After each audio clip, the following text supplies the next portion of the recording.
Cinema చూశాను bro. నాకైతే okay fun film అనిపించింది. ఇంతకుముందు మూవీస్ కంటే ఇది కొంచెం డిఫరెంట్గా అనిపించింది. ఓకే పర్లేదు అనిపించింది. వన్ టైం అయితే వాచబుల్. సత్య గారు బాగా నవ్విచ్చారు సినిమాలో. సునీల్ గారు, వెన్నెల కిషోర్ గారు చాలా బాగా నవ్విచ్చారు. First half entertainment, second half కొంచెం ల్యాగ్ ఉంది. దాన్ని తట్టుకొని ఉంటే మనకు పర్లేదని వన్ టైం అయితే ఈజీగా చూడొచ్చు సినిమా. ఎంటర్టైన్మెంట్ వెళ్ళింది. సంక్రాంతికి ఒక చాయిస్ అయితే ఉంటుంది కొంతమందికి. అంటే ఇది పెళ్ళైన వాళ్ళకు చాలా బాగా నచ్చుతాయి సినిమా. అంతే బ్రో, అందరికీ చెప్పడం. మ్యూజిక్ బాగుంది. ఒకటి కార్తీక దీపంని రిమిక్స్ చేశారు సెకండ్ హాఫ్లో. అది చాలా బాగా అనిపించింది. అదొక స్పూపే కానీ ఆ సాంగ్ డిజైన్ చేసిన విధానం చాలా బాగా అనిపించింది. అదొకటి బాగా అనిపించింది. సాంగ్స్ కూడా బాగున్నాయి.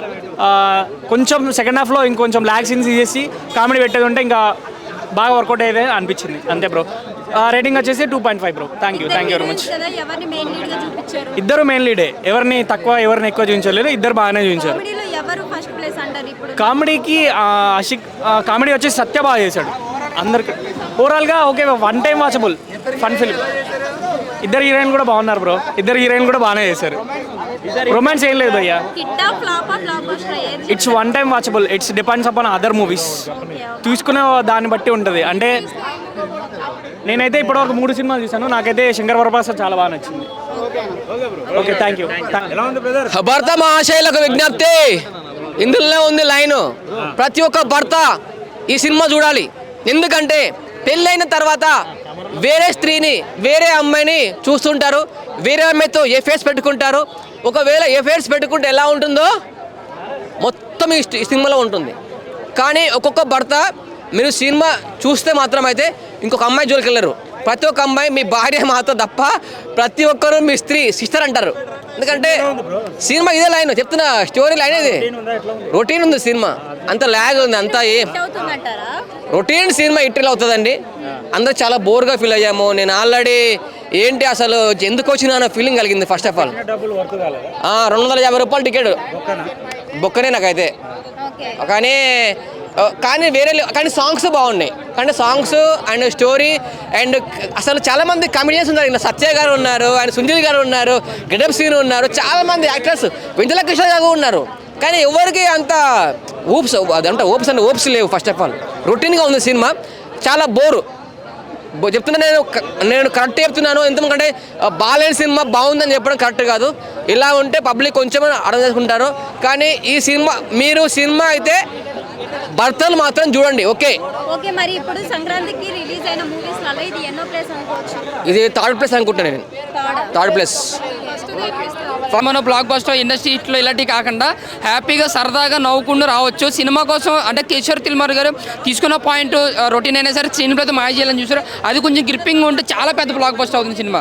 ఇంకా రవితేజ గారి కోసం మాట్లాడాలంటే మాస్ అంతా పక్కన పెట్టి చాలా క్లాసీగా యాక్టింగ్ కావచ్చు, ఫైట్ కావచ్చు, అన్ని క్లాసీ వేలోనే వెళ్ళిపోతుంది. ఫైట్స్ కూడా ఏ ఓవర్గా లేకుండా ఏదో అక్కడక్కడ కొట్టుకున్నట్టు క్లాసీగా వెళ్ళిపోతుంటాయి.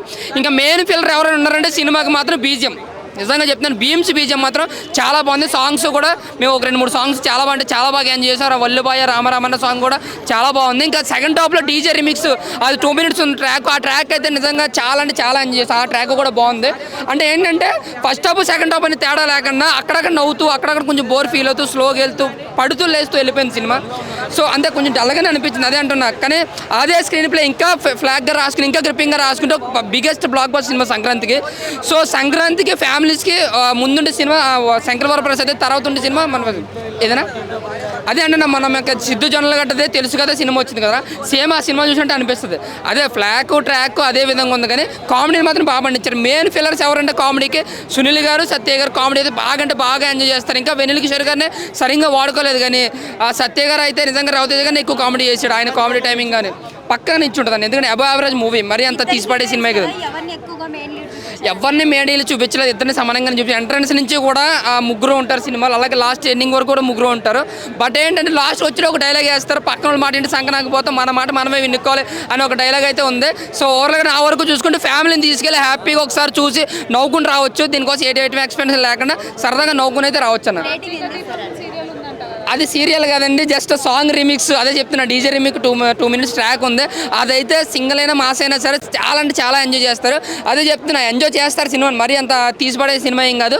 బోరు కొట్టుకునే ఫస్ట్ అంటే అక్కడక్కడ బోరు కొడుతూ ఎక్కువ కామెడీని పండిస్తారు. సో ఓవరాల్గా నా వరకు చూస్తే సంక్రాంతి వచ్చింది ఖచ్చితంగా ఈ సినిమా అంటే గత సినిమాలతో పోలిస్తే రవితేజ గారికి ఒక మంచి హిట్ వచ్చిందని చెప్పుకొచ్చాను. Thank you. గుడ్ ఫ్యామిలీ అండి. అంటే ఇద్దరు హీరోయిన్స్ ఎవరిది ఎక్కువసేపు ఉందంటే మెయిన్లీ డింపుల్ హయాతి గారు, అష్క రంగనాథ్.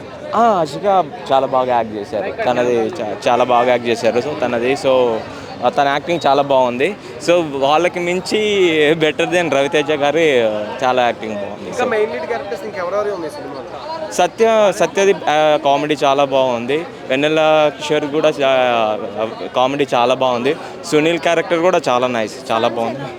సాంగ్స్ బాగున్నాయి అండ్ మన శివశంకర్ ప్రసాద్కి దీనికి సిమిలర్ మ్యూజిక్ లాగా అనిపించింది. సాంగ్ రీమిక్స్ చేయడం జరిగింది పాత మూవీస్. పాత మూవీస్ అన్నీ తీసుకున్నారు అండ్ ఫోక్ సాంగ్ కూడా యాడ్ చేశారు. So it's looking good actually. Direction గురించి ఏం చెప్తాం? డైరెక్షన్ బాగుంది. లేదు లెంత్ ఏం లేదు మూవీ. సో పర్ఫెక్ట్గా సెట్ అయింది అండ్ కంపేర్ టు మన శివశంకర ప్రసాద్కి ఇదే బెస్ట్ అనిపించింది. లైక్ మిరపకాయ ఆ స్టేజ్ మళ్ళీ కంబ్యాక్ లాగా అనిపించింది. It's good. ఓవరాల్ రేటింగ్ ఎంత ఇస్తాం? 5కి 4 ఇవ్వచ్చు, 3.5 ఇవ్వచ్చు. కొంచెం లాగ్ అది ఇది అనిపించింది. రిమైనింగ్ చాలా బాగుంది. Good, thank you. చింత జింత జింత జింత తత చింత జింత జింత జింత అన్న జింత జింత జింత జింత తత చింత జింత జింత అన్న ఏముందన్న జింత జింత చేసేసి మన రవితేజ అన్న. సినిమా మాత్రం ఏం ఉందన్న, సినిమా ఇచ్చి పడేసిండు. ఏముంది, రవి అని ఉన్నాడు, 2 హీరోయిన్లు ఉన్నారు, ఒక డైరెక్టర్ తీసిండు, మ్యూజిక్ డైరెక్టర్ చేసిండు, ఇన్ని ఉన్నాయి, ఇంకేం కావాలి? సినిమా మాత్రం హ్యాట్రిక్ అని చెప్పొచ్చు. కామెడీ చాలా తర్వాత సునీల్ గారు చూసినాం, ఇలా చాలా కొత్తగా తీసిన సునీల్ గారు చాలా బాగుంది. సునీల్ గారు కూడా మంచిగా చేసిన యాక్టింగ్. మెయిన్ చెప్పాలంటే మన రవణ ఛానల్ తర్వాత ఒక కెరియర్లో మంచి ఒక ఎంటర్టైన్మెంట్ సినిమా అని చెప్పొచ్చు. ఒక డాన్స్ ఒక 2 హీరోయిన్లు ఉంటారు, చాలా మట్టుకు 2 హీరోయిన్లతో ఎంత బాగుంటుంది స్టోరీ కథ. ఇందులో కూడా స్టోరీ కూడా చాలా ఎంటర్టైన్మెంట్ ఉంటుంది. ఒక ఫ్యామిలీకి కనెక్ట్ అయ్యే సినిమా అని చెప్పొచ్చు. ఇది కలెక్షన్లో మాత్రం ఓకే, పెట్టిన పెట్టుబడికి వెళ్ళిపోతాయి పైసలు. మనం హిట్ అని చెప్పలేము, ఫ్లాప్ అని చెప్పలేము. రవాణా సినిమా వచ్చిందంటే మేము చూసిపోతాం, ఎంజాయ్ చేసిపోతాం. వెళ్ళిపోయి పట్టించుకోమన్నా, వచ్చిందా చూసినామా, ఎంజాయ్ చేసినాం అంతే. ఇలా సినిమా వచ్చిందా చూసినా పోయినాం అంతవరకే. హిట్ అయినా చూస్తాము, ఫ్లాప్ అయినా చూస్తాం. రవితేజ సినిమా అంతే, అది సినిమా ఇంట్రెస్ట్ అంతే. ఇప్పుడు ఒక హీరో సినిమా హిట్ ఉంటేనే చూడాలని కాదు, హిట్ ఉన్న ఫ్లాప్ ఉన్న అది ఒక ఇంట్రెస్ట్. ఆడియన్స్ వస్తారు, చూస్తారు, ఎంజాయ్ చేసిపోతారు. That is Raviteja. ఏం సావు ఏం అవన్నీ పక్క పెట్టాయి. హిట్ ఉందా పట్టు ఉందా కాదు, సినిమా ఫ్లాప్ అని కాదు. రవితేజ గారి సినిమా హిట్ ఉందా కాదు, సినిమా మాత్రం చాలా బాగుంది. అంటే కథ పట్టు ఉంటుంది, స్టోరీ పట్టు ఉన్నది, అంతేగాని ఏం లేదు, లాగలేదు. ఇప్పుడున్న జనరేషన్లో ఎట్లా నడుస్తుంది అన్నట్టు తీసిన సినిమా, అంతేగా. అట్లా ఉండదు, నీకు ఇష్టం అంటే చూడు, లేకుంటే మేము వచ్చి చూసుకుంటాం, ఎంజాయ్. సాంగ్స్ లో కార్తీక దీపం రిమిక్స్ పెట్టారు కదా, అసలు ఒక సినిమాలకి సీరియల్ సాంగ్ తెచ్చి రిమిక్స్ పెట్టడం ఏంటి? ఇప్పుడు ఒకటి చెప్తా, కథలు స్టోరీలు కూడా ఎన్నైనా పట్టుకొస్తారు.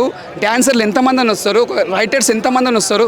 ఇప్పుడు తీసిన వాళ్ళు కూడా ఒక కొత్తగా డిఫరెంట్గా తీసుకొచ్చిన వాళ్ళకి మనం ఎంకరేజ్ చేయాలి. ఎందుకంటే ఇప్పుడు సీరియల్ అని అంటున్నాం, ఒక సీరియల్ నుంచే ఇప్పుడు ఒక యష్ హీరో సీరియల్ చేసే పెద్ద స్టార్ అయింది ఆయన. అంటే మన సీరియల్ అంత చీఫ్గా తీయొద్దు. ఒక యష్ గారు ఫస్ట్ సీరియల్ చేసినంట ఒక టైంలో, ఇప్పుడు స్టార్ అయింది. అంటే మనం దాన్ని కూడా మనము వాల్యూ వేయాలి. కానీ అంతేగాని ఒక సీరియల్ దాన్ని అనొద్దు అట్లా. అన్న ఒకటే చెప్తున్నానా, రవితేజ్ అన్న ఫ్యాన్స్ అందరూ ఎంజాయ్ చేసిపోతారు, చూసుకోవచ్చు, 1 టైం చూసుకోవచ్చు. ఒక కామెడీ, ఒక ఎంజాయ్మెంట్ చూసిపోతాం, అంతకుమించింది ఏం లేదు. ఇప్పుడు వరకు సంక్రాంతికి 3 సినిమాలు రిలీజ్ అయ్యాయి కదా, సో ఇది ఎన్నో ప్లేస్ అని చెప్పుకోవచ్చు? First of all boss is megastar Chiranjeevi గారు, విక్టరీ వెంకటేష్ గారు. సెకండ్ ప్లేస్ వచ్చి రవితేజ, ఎందుకంటే ఫ్యాన్స్ వచ్చి ఎంజాయ్ చేసిపోతారు, చూస్తారు. థర్డ్ ప్లేస్లో వచ్చి శర్వానంద్ గారిని హిట్ కొడుతుంది. ఇది అన్నీ వచ్చే సినిమాలు కూడా నీట్ కావాలి. మన తెలుగు సినిమాలు మనవి కాబట్టి మనం ఎంజాయ్ చేయాలి. అందరికీ సంక్రాంతి శుభాకాంక్షలు. రవితేజ గారి సినిమా చాలా బాగుంది భయ్. కిషోర్ తిరుమ గారి సినిమాలు మనం ఎంతో చూసాము. అండ్ పర్ఫెక్ట్ ఫ్యామిలీ మూవీస్ చేశాడండి, ఫ్యామిలీ ఫిల్మ్ డైరెక్టర్. ఫ్యామిలీతో చూడొచ్చు అండి. సంక్రాంతికి చూడాల్సిన మూవీస్లో ఫ్యామిలీ మూవీకి ఎక్కువ ఇంపార్టెన్స్ ఇస్తారు మన వాళ్ళు. అలాంటి పర్ఫెక్ట్ ఫ్యామిలీ మూవీ ఇది. అంటే డ్యూరేషన్ కొంచెం ఎక్కువ ఉన్న ఫీల్ వస్తుంది, బట్ ఆ ఫీలింగ్ని ఓవర్కమ్ చేసేది entertainment, non stop energy, situational comedy, social media trending అయ్యే డైలాగ్స్ ఆ సిచ్యువేషన్ కామెడీని బాగా యూజ్ చేసుకున్నారు. అదే హెల్ప్ అయింది సినిమాకి. అండ్ సాంగ్స్ కూడా చాలా ప్లస్ అయ్యాయి. బ్యాక్గ్రౌండ్ స్కోరు సాంగ్ డ్యూరేషన్ అనేది కొంచెమే ల్యాగ్ అండి, ఎక్కువ ల్యాగ్ అంటే ఏమి ఉండదు.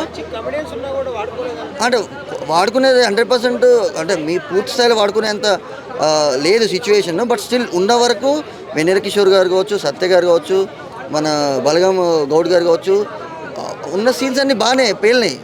ఎక్కడ పే ఆఫ్ అవ్వని సీన్ కానీ పేలని సీన్ కానీ లేదు. ప్రతి సీన్ దాదాపు పేలిన సాంగ్స్, మంచి మంచి లొకేషన్స్, రిచ్ ప్రొడక్షన్ వాల్యూస్ అండి. ప్రొడ్యూసర్ గారు అయితే చాలా ఖర్చు పెట్టారు సినిమాకి, అది కనిపిస్తుంది స్క్రీన్ మీద. రవితేజ గారు ఇంతకుముందు సినిమాలు కొంచెం డిసప్పాయింట్ చేసిన విషయం మీరు అంటున్నారు వాస్తవమే. బట్ స్టిల్ ఇది అట్లా డిసప్పాయింట్ ఏం చేయదు. పెట్టిన పైసా వసూలు, టికెట్ ప్రైస్కి 100% పైసా వసూలు. లేదండి, ఫెయిల్యూర్ మూవీ అసలు 100% కాదు. ఇంతకుముందు కొన్ని అవ్వచ్చు, బట్ స్టిల్ ఇదైతే ఫెయిల్యూర్ మూవీ కాదు. పర్ఫెక్ట్ ప్రాపర్ సంక్రాంతి మూవీ ఇది. 100% Sankranti movie, that family movie. Top 3లో ఉంటుందండి ఈ మూవీ అయితే. 100% టాప్ 3లో ఉంటుంది మూవీ. సంక్రాంతి ఫిలిమ్స్లో వచ్చిన డబ్బింగ్ ఫిలిమ్స్తో కలిపి ఒక 8 సినిమాలకు వచ్చాయి. అందులో టాప్ 3 అయితే ఉంటుందండి. Perfect family.